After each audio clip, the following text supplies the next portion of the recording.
Howdy heck and hello H2Os and roller bros, I'm your guide Q, and welcome back to the subreddit that you guys have told me over and over again should be called r/retails, but for now it's called r/talesfromretail. We've got 3 amazing stories for you here today, all a little bit different situations than usual, so I'm excited to get into them, so let's check out these stories. Okay, so this Tales from Retail story comes from an anonymous subscriber, and it's a little bit of a different environment. This is a pottery painting studio story, as they say in the first sentence. Okay, so I used to work at a pottery painting studio. Our store was kind of small and split in two. We'd have the front of the store for customers to walk in and paint, and then there was the party room that was located in the back of the store. The party room was for people to reserve the space and, well, have a party. In the party room we had a pickup shelf. It's where we stored all of the finished pottery pieces that were done by the customers. The shelf was covered by a few curtains and was easily accessible to kids and adults alike, though we'd tell them not to touch. I know these stories usually have crazy customers, but this one is about a crazy ex-coworker.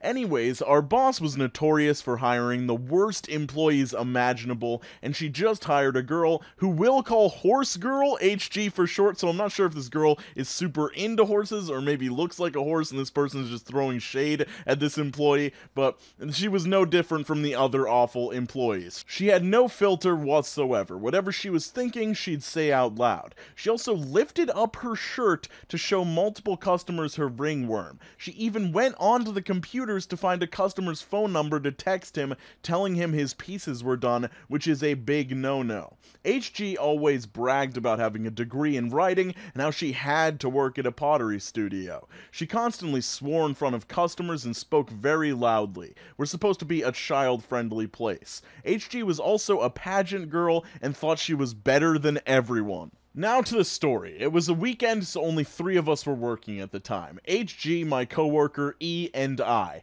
E and I decided to tag team the last birthday party for the night. Everything was going great. The party parents liked us, the party kids and guests were having a good time. As the kids were finishing up their painting pieces, they'd get up from their seats and look behind the curtain. HG walked back to the party room and told the kids not to touch the things back there. She did that like 3 other times, getting progressively more and more aggressive. E and I were both at the front counter writing descriptions for the party pieces when we hear HG yell at the party, "Don't touch the customer pieces! How would you like it if I took your pieces and broke them?"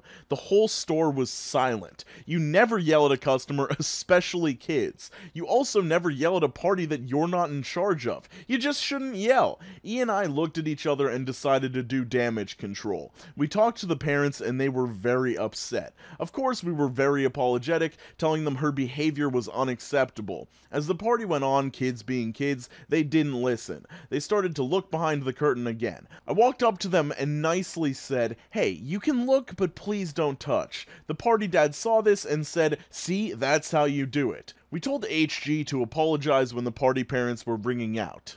HG tried to apologize to the mom, but the mom said, "I'm an elementary school teacher, and that's the most insincere apology I've ever heard." I cringed hearing that. If a customer said that to me, I would have started to cry.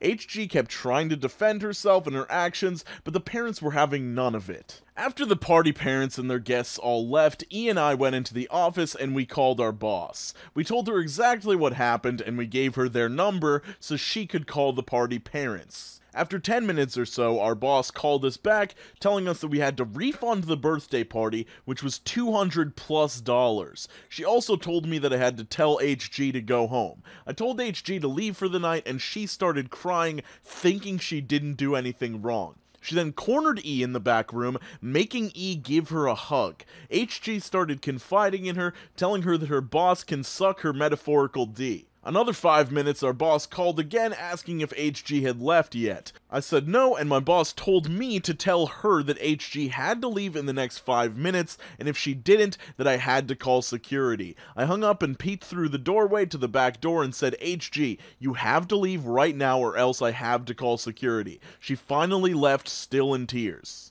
The next day, she texted our supervisor saying, "Oops, I quit." Who even quits like that? We never saw HG again, thankfully. We also took down the curtains hiding the customer pieces and put up sliding panels instead. I've since left the store, but I'm still friends with the supervisor over there. It sucks to know that the boss still hires not the best workers. So at first, I was really confused as to why they had to refund the entire birthday party over what this employee did. I mean, I'm not agreeing with what the employee did, but then I thought about it for like a second, and I'm like, if you yell at kids at a birthday party, that like completely ruins the party. Like, birthday parties are supposed to be pretty much exclusively a good time, and unless something really bad goes down, an employee of a store should not be yelling at a kid, or any customer for that matter. So, Horse Girl, I hope you eventually learn how to take responsibility and learn how to learn from your learn how to learn from your mistakes, and hopefully just get out of customer service, because it doesn't seem like you're cut out for it. Next story, also from an anonymous subscriber. Background: this happened to me while I was working at a pawn shop. It was a very nice job, and my two bosses were both lovely. They bent over backwards to help people out, often letting people get their stuff back well after they'd normally be able to. For those who don't know how it works, you can go to a pawn shop, and they will loan you money on items of value. The term is usually 30 days before the loan comes due, and often you have an additional 30 days past that to come pay the amount you were loaned plus interest and receive your item back. After those 60 days, the item legally belongs to the shop, your debt with us is voided, and they are no longer under obligation to return your item even if you pay. As I said though, if we hadn't sold the item, my bosses would often still work with people and find a way to get them their stuff back well after the agreed upon period. We were one of the easiest, friendliest pawn shops you could hope to work with. So here's the story. I had been working there a couple of months at this point. My main job was listing items on eBay, running the website, taking pictures of items for eBay, etc. So often, if anything else came up, I would find my boss and ask what to do. However, recently he had been telling me, stop asking so often, just make an executive decision and do it. One day the phone rings, everyone else is busy with in-shop customers, so I answer it, not knowing it would be the customer from heck. This conversation and others are paraphrased because it's been several years. "Hello, I'm Rick Harrison, welcome to my pawn shop, how can I help you today?" "Yeah, I came in a couple months ago and got a loan on an item. I'm a few days late, but I was wondering if I could still pay for it and have it back." At this point, I'm hearing my boss say make an executive decision, and thinking about how many times I've seen him allow customers to do this exact same thing. Yeah, assuming we haven't sold it, then yes, you should be able to do that. I don't normally handle that part of the business, so I can't say for sure, but if it's only a few days late, then it's probably fine. "Great, I'll be there in a little bit, thank you so much." No problem. So I hang up the phone and business proceeds as usual. Later in the day, I start hearing a ruckus out in the main part of the shop, and so I went to investigate. As soon as I round the corner and become visible, the customer on the other side of the counter, a woman appearing to be in her 30s or 40s, points her finger at me and yells, "Her! It was her that I spoke to! She told me I could have it back!" I'm assuming she guessed this based on my being female and everyone else at the shop being male. My boss turns to me and says, "Exactly what was the conversation you had with her?" And so I relay him the details of the conversation from earlier. Upon hearing this, he says, "She's not a few days over, she's 6 months over." And I say, "That's not what she told me," and the customer from heck starts yelling again. "It doesn't matter! She told me that I could have it back." My boss, who is visibly getting irritated, speaks to her. "Ma'am, you lied to my employee, and that's why she told you what she did. I'm sorry, but we sold your item a while ago. I don't have to give it back to you. That's just how it is, and there's nothing we can do. Now please stop making a scene at my store." At this point, the CFH starts going on about how she has connections to the military, this was a military town, and is going to get us shut down. And also sue us, and a number of other things.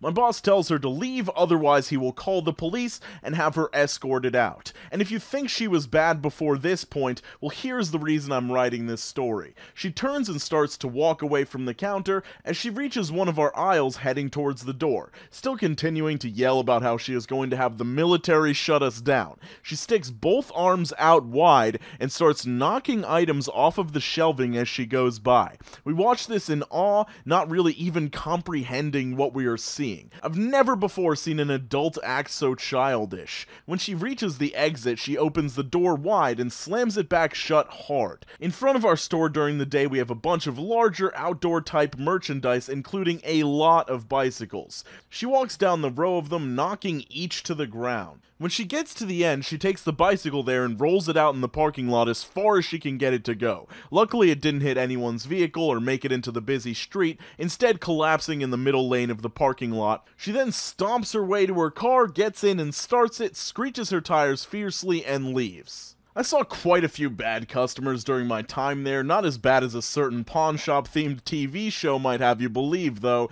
but she was the worst by far. In the end, my boss never even called the cops on her, and we never saw or heard from her again.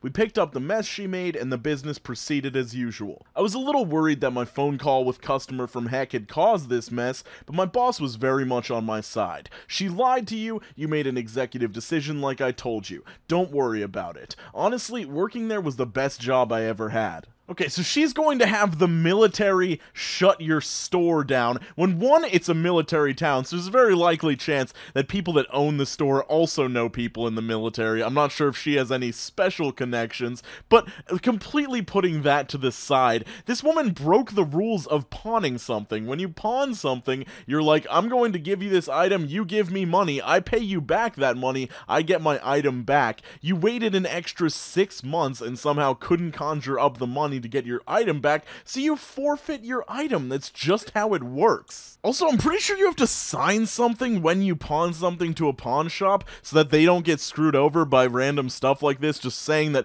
if you don't bring us the money within 30 to 60 days, we keep your item and we can do whatever the hell we want with it. So like, there's no way that the military is gonna come in and shut down this business. You're just trying to scare people, and guess what? It ain't working. Alright, this story comes from my girlfriend Osiris, and I know I'm including another story of hers, but her places of work just continue to breed horrible situations. This did not happen to me, but to a coworker of mine. I changed everyone's name to keep their privacy, but this coworker, who's the main focus of this story, will be called Pearl.